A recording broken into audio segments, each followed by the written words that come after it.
आता दुसरा श्लोक. आजचा दुसरा श्लोक आहे,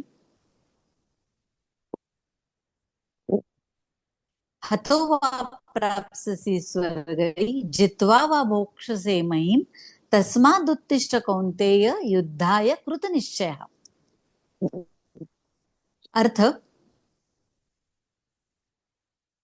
युद्ध करताना जर तू मारला गेलास तर स्वर्गाला जाशील, आणि जिवंत राहिलास किंवा जिंकलास तर हे पृथ्वीचं राज्य सुखानैव भोगशील. आणि म्हणून कोणतेही अर्जुनाला उद्देशून म्हटलंय, म्हणून अर्जुना निश्चय करून युद्धाला तयार हो.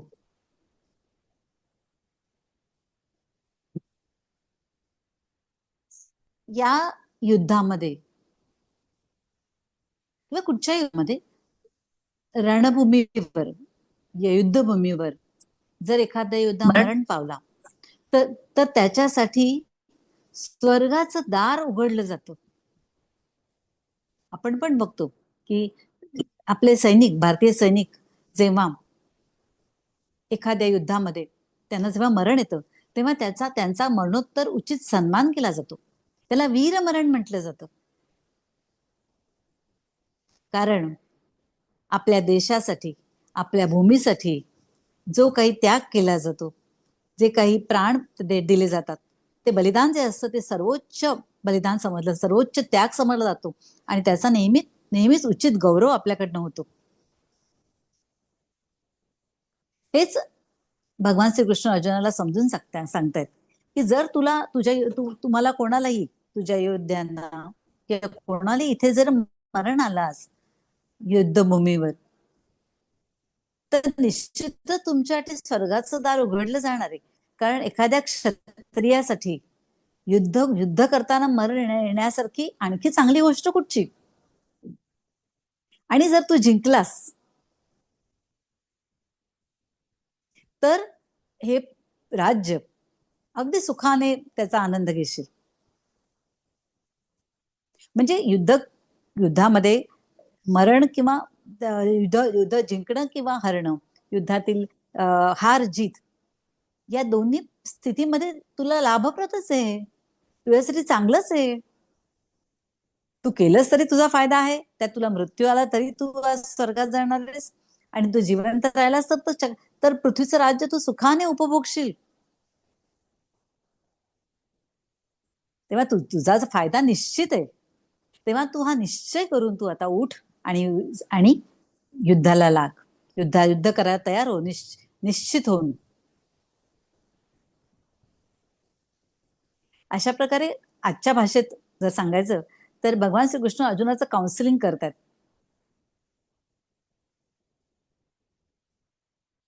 त्या काळचे ते काउन्सिलर्स म्हणायला पाहिजे, कारण वेगवेगळ्या प्रकारे ते अर्जुनाचं मत परिवर्तन किंवा त्याची मनधरणी करण्याचा प्रयत्न करतात, त्याला समजावायचा प्रयत्न करतात. हा सुद्धा श्लोक प्रसिद्ध आहे. आता तू लाव श्लोक तो सुनेजा, म्हणजे आपण संथा घेऊया.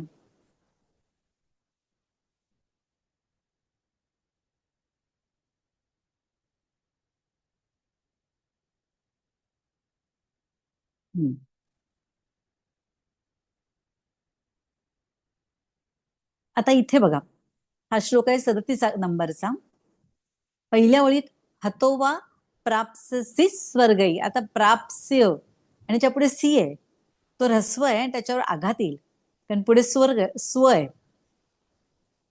हतोवा प्राप्स्यसि स्वर्गई, ग वर अनुस्वार आहे, त्याचा उच्चार चचजय करायचा आहे. इथे थांबायचं. आपण बघितलं की या श्लोकामध्ये साधारणपणे हा नियमच आहे की 8 अक्षर झाली की थांबायचं असतं. पहिली 8 अक्षर एकत्र म्हणायचा प्रयत्न करायचा. त्याप्रमाणे हतो वा प्राप्स्यसि स्वर्गई, मग जित्वा, पहिलं अक्षर जाईल जी, त्याच्यावर परत आघात येईल. जित्वा वा भोक्ष्यसे महीम, ही दीर्घ आहे. महीम म्हणजे पृथ्वी, पृथ्वीचं राज्य तू सुखानैव भोगशील. आणि म्हणून दुसऱ्या ओळीत पहिलं अक्षर तस्मा, परत तवर आघात, तस्मा दुत्तिष्ठ. आता इथे बघा, तर तस्मा मधल्या तवर आघात तर आहेच, पण पुढे दुवर पण आहे, पुढे तीवर पण आहे. दुत्तिष्ठ, 3 आघात पहिल्या 5 अक्षरात आहेत. तस्मा मधल्या तवर, मग दुत्ती मधल्या दुवर आणि ती मधल्या तीवर. तस्मा दुत्तिष्ठ कौंतेय, इथे थांबा. युद्धाय, युद्ध, युवर पण आघात येणार. आपणही मराठीत युद्ध शब्द म्हणताना युवर आघात देतोच, पण आपल्याला मराठी शाळेमध्ये कधीही आघात असे शिकवले जात नाहीत वेगळे. ते आपण ऐकून ऐकून तसंच म्हणतो, युद्ध. ते इथे तुम्हाला या वर्गामध्ये शिकवले जातील की युद्ध म्हणजे युवर आघात द्यायचा आहे. युद्धाय कृत निश्चय, निश्चय होत, निश्चय करून तो त्या युद्धाला उठ. निश्चय, नीवर आघात. निश्चय, हा शेवटचा विसर्ग पूर्ण करायचा, हा म्हणायचं त्याला. चला मग घेऊया संथ आपण आता. हतो वा प्राप्स्यसि स्वर्गै, हतो वा प्राप्स्यसि स्वर्गै, हतो वा प्राप्स्यसि स्वर्गै, हतो वा प्राप्स्यसि स्वर्गै, हतो वा प्राप्स्यसि स्वर्गै, हतो वा प्राप्स्यसि स्वर्गै, हतो वा प्राप्स्यसि स्वर्गै. जित्वा वा भोक्ष्यसे महीम्, जित्वा वा भोक्ष्यसे महीम्, जित्वा वा भोक्ष्यसे महीम्, जित्वा वा भोक्ष्यसे महीम्, जित्वा वा भोक्ष्यसे महीम्, जित्वा वा भोक्ष्यसे महीम्, जित्वा वा भोक्ष्यसे महीम्. पूर्ण ओळ.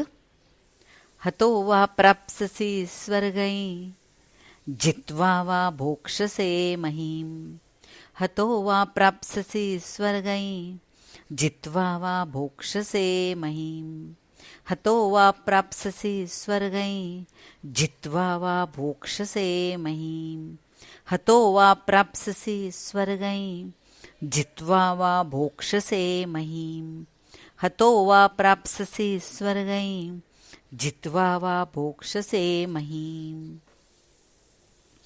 खालची ओळ. तस्मादुत्तिष्ठ कौन्तेय, तस्मादुत्तिष्ठ कौन्तेय, तस्मादुत्तिष्ठ कौन्तेय, तस्मादुत्तिष्ठ कौन्तेय, तस्मादुत्तिष्ठ कौन्तेय, तस्मादुत्तिष्ठ कौन्तेय, तस्मादुत्तिष्ठ कौन्तेय. युद्धाय कृतनिश्चयः, युद्धाय कृतनिश्चयः, युद्धाय कृतनिश्चयः, युद्धाय कृतनिश्चयः, युद्धाय कृतनिश्चयः, युद्धाय कृतनिश्चयः, युद्धाय कृतनिश्चयः. पूर्ण ओळ.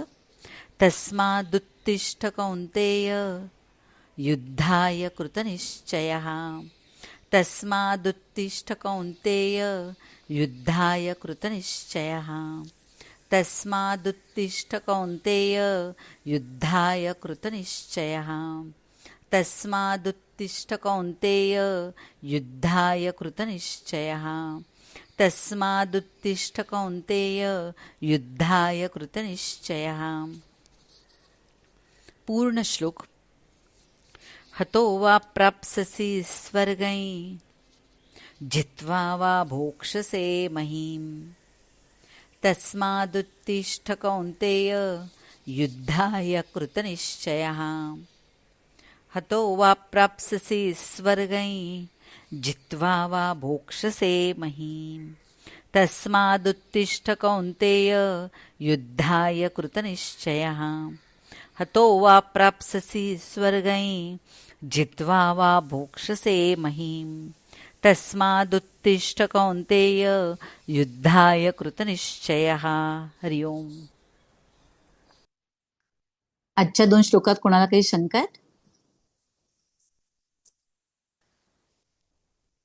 प्रिया, एक थोडीशी शंका आहे.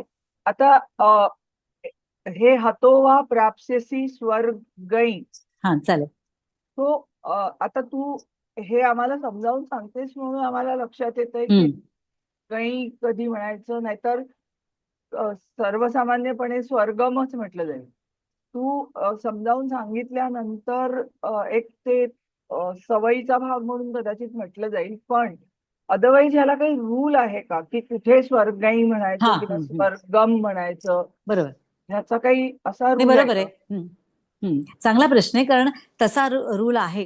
अं, आपली त्यासाठी आपल्याला परत मराठी शाळेत जाऊन बसायला लागेल, अगदी बाराखडीमध्ये, की आपण जेव्हा बाराखडी लिहित असतो तेव्हा व्यंजने येतात, तेव्हा आपण क क वर्गातील बाराखडी लिहितो. त्यामुळे क ख ग ग घ ङ.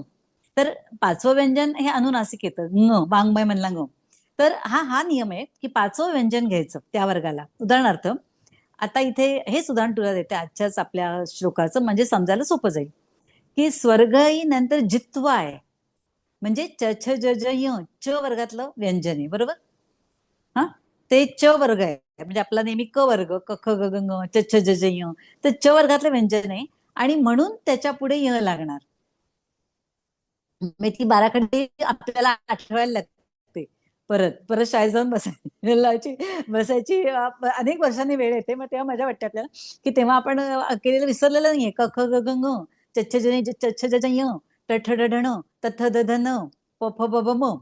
मग ओके. आता पुढचं कुठचं व्यंजन आहे ते बघायचं, आणि ते पाचवं अनुनासिक त्याला लावायचं. हा नियम आहे त्याला. हा थोडा अच्छा. लक्षात यायला वेळ लागतो आपल्या, पण म्हणून एक कानावर घालून ठेवला आता. हा.